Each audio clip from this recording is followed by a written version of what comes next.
the sanity of the Secretary of Defense.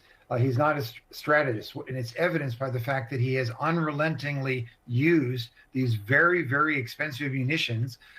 Some of them are as much as $10 to $12 million each against drones that are perhaps under $100,000.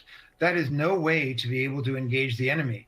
The Ukrainians have learned how to engage and defend themselves with low-cost alternatives. We have not. And he's blaming everyone else but himself for the strategy. So I think, quite frankly, the Secretary of Defense's days are numbered. So let me ask you about him, because you said you questioned his sanity. I mean, the word stood out to me, General. Since May 5th, okay, the war started obviously in beginning of March, February 28th. But since May 5th, Defense Secretary Pete Hegseth has posted videos of himself jogging, doing push-up reps at the gym. By the way, he doesn't call himself the Defense Secretary, right? He proudly and as often as he can calls himself the Secretary of War. And he's also said things like this. I'm authorizing a new screening program for testosterone deficiency for our service members, ensuring you have the right testosterone levels to operate at your absolute best.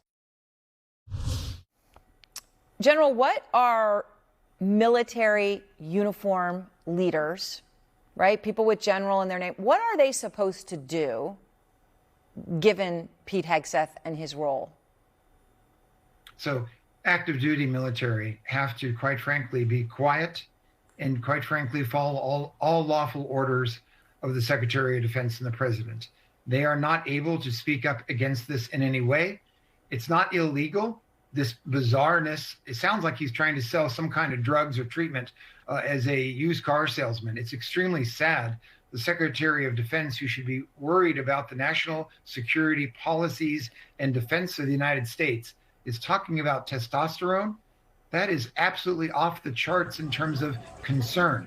Physical fitness is critically important. Appearance is critically important, but it is not critical at the Secretary of Defense level not to focus on our defense of the United States.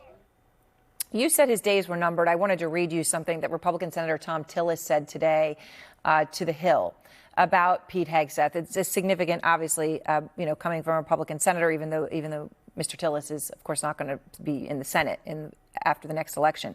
He said, I think he's got a massive insecurity complex. He has a lack of experience in large organization. He micromanages too much. He's lost my confidence. Now, again, I put the context around the fact that Senator Tillis has been saying what he thinks and standing up to this president now for a long time when he thinks it's appropriate, and he's not going to be in the Senate. But do you think that this really is the beginning of the end? Yes, I do.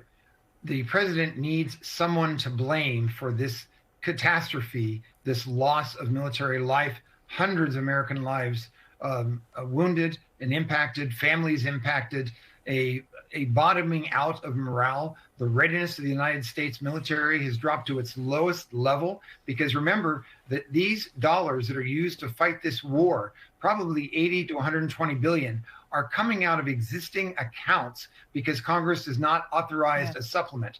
The result is that they are literally robbing Peter to pay Paul in terms of readiness. Training is curtailed, and that will impact the ability for us to defend the United States. So this is all bad, and I actually agree with Senator Tillis on this particular point, which I typically don't agree with him. So I mentioned this situation with the troops that have died in the war, and that the Defense Department took them out of the count for Operation Epic Fury, said it was a glitch, but then didn't put them back in, created this whole new webpage called Overseas Operations, and that's where they put those in. And that is obviously actions speak louder than words, a situation. But it adds to the lack of transparency here. And when I mentioned the war began on February 28th, there were 11 on-camera briefings in the first 2 months. And in those early days, I remember being over there, and you would see Pete Hegseth frequently, right, with an update every day on a number of locations that the U.S.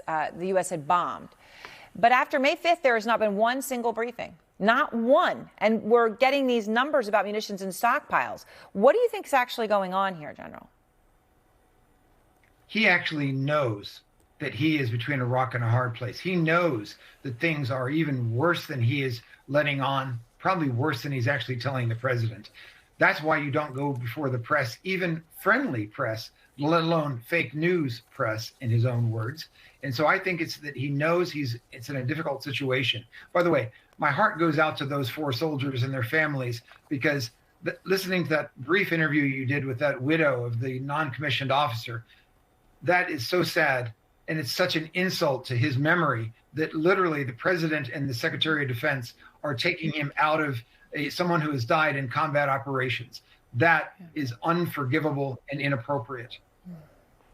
Michael Swinton leaves behind a 6-year-old little boy, a 4-year-old little girl, his wife, Mia.